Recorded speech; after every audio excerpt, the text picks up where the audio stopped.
Salam, salam semangat Oma Sate Pak D. Klamut. Bapak, Ibu, Saudara yang dikasihi Tuhan, tema renungan kita saat ini adalah kebaikan Tuhan.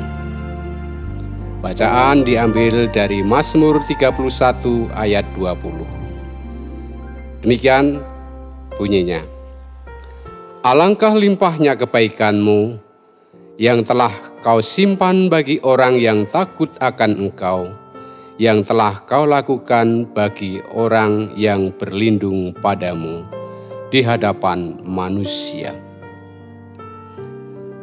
Berbahagialah mereka yang mendengarkan firman Tuhan dan memeliharanya. Amin. Bapak, Ibu, dan Saudara yang dikasihi Tuhan, bagaimana kabar hari ini? Sehat ya? Puji Tuhan. Damai sejahtera? Puji Tuhan. Kalau demikian, sudahkah bersyukur hari ini? Tentunya sudah. Puji Tuhan. Adakah yang kesulitan bersyukur? Adakah di antara Bapak, Ibu, Saudara? Mungkin ada yang menyatakan, bagaimana bisa bersyukur tatkala hidup penuh pergumulan, beban berat, beragam masalah di hidup ini, bahkan kesulitan melihat kebaikan Tuhan. Apalagi saat hati jauh atau menjauh dari Tuhan, semua seakan terasa gelap, jauh dari rasa syukur. Bila demikian yang ada, mari kita belajar dari Daud.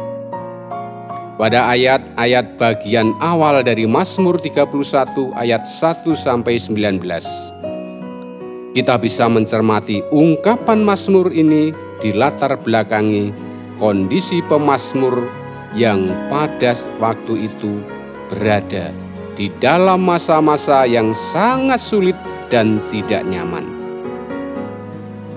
Banyak orang yang mengejarnya, memasang jaring, ingin menjebak dan bahkan menjatuhkannya. Bagaimana Daud menyikapi hidup yang sulit ini? Daud senantiasa mengucap syukur dan tetap melayani Tuhan. Sebab ia yakin bahwa hidup yang dijalani hanya ditentukan oleh Tuhan. Hidupnya bukan ditentukan musuh-musuhnya. Tangan Tuhanlah yang menentukan kehidupannya. Karena itu, sekalipun Daud berada dalam pergumulan dan kesusahan yang begitu hebat dalam hatinya, dia tetap bisa merasakan damai sejahtera yang menguasai hidupnya. Indikasi damai sejahtera yang ada di dalam hatinya adalah ketika dia bisa menunjukkan suatu ajakan kepada setiap orang percaya untuk dapat hidup tetap mengasihi Tuhan. Bapak, Ibu, dan Saudara yang dikasihi Tuhan, jadi rahasianya ada pada sikap takut akan Tuhan.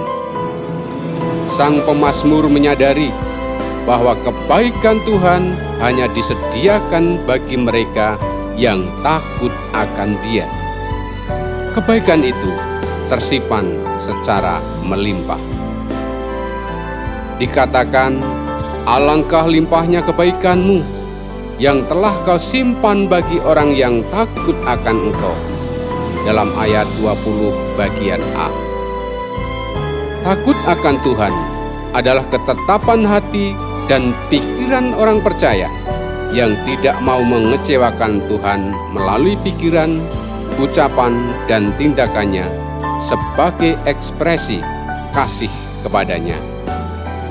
Kemudian yang berikutnya dikatakan, alangkah limpahnya kebaikanmu yang telah kau lakukan bagi orang yang berlindung padamu di hadapan manusia. Boleh kita baca pada ayat 20 bagian B. Ayat ini memberi pengertian bahwa berlindung kepada Tuhan seumpama seseorang mau berada di bawah pohon yang besar di saat ada sinar matahari yang menusuk.